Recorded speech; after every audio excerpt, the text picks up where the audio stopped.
روزوں کے حوالے سے آج کا ہمارا موضوع یہ ہے کہ کن کن چیزوں سے آدمی کا روزہ ٹوٹ جاتا ہے۔ میرے عزیز بھائی، کھانے پینے کے ساتھ آدمی کا روزہ ٹوٹ جاتا ہے۔ اور آج کا ہمارا دوسرا مسئلہ یہ ہے، خون جو ہے جب حلق کے اندر چلا جائے، حلق سے اتر جائے تو آدمی کا روزہ ٹوٹ جاتا ہے۔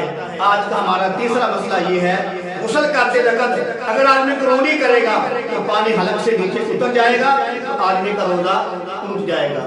آگے مسئلہ یہ ہے کہ رمضان کے اندر روزے کی حالت میں غسل کرتے ہوئے ناک میں پانی ڈالنا یا غرارہ کرنا، یہ دونوں جائز نہیں۔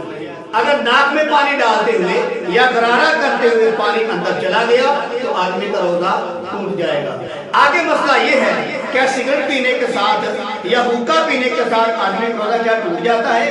میرے پیارے دل بھائیوں، سگریٹ پینے کے ساتھ اور ہوکا پینے کے ساتھ آدمی کا روزہ ٹوٹ جاتا ہے۔ آگے مسئلہ یہ ہے کہ سحری کھاتے وقت اس نے گوشت کھایا، روٹی کے ساتھ بوٹی بھی کھائی، لیکن وہ چند ذرے جو ہیں وہ دانتوں کے اندر پھنسے رہ گئے۔ جب روزہ بند ہو گیا، نماز پڑھ لی تو بعد میں اس کو جو ذرات ہیں وہ نظر آئے یا اس نے محسوس کیے منہ کے اندر، تو اگر اس نے نگل لیے تو کیا روزہ ٹوٹ جائے گا یا نہیں؟ میرے عزیز بھائی، وہ جو گوشت اندر رہ گیا تھا، نماز پڑھنے کے بعد اس نے محسوس کیا، اگر وہ چنے کے دانے کے برابر ہے اس نے نگل لیا تو روزہ ٹوٹ جائے گا۔ اگر چنے کے دانے کے برابر سے زیادہ ہے، اگر چنے کے دانے سے زیادہ ہے پھر بھی ٹوٹ جائے گا۔ اگر چنے کے دانے کے برابر ہے پھر بھی ٹوٹ جائے گا۔ اگر چنے کے دانے سے کم ہے تو منہ کے اندر تھا تو وہ اندر نگل لیا تو روزہ آدمی کا نہیں ٹوٹے گا۔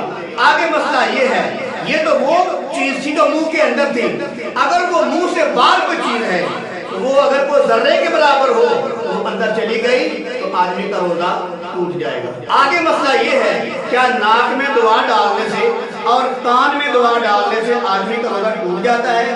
جی جناب، روزے کی حالت میں ناک میں دعا ڈالنے سے اور کان میں دعا ڈالنے سے آدمی کا روزہ ٹوٹ جاتا ہے۔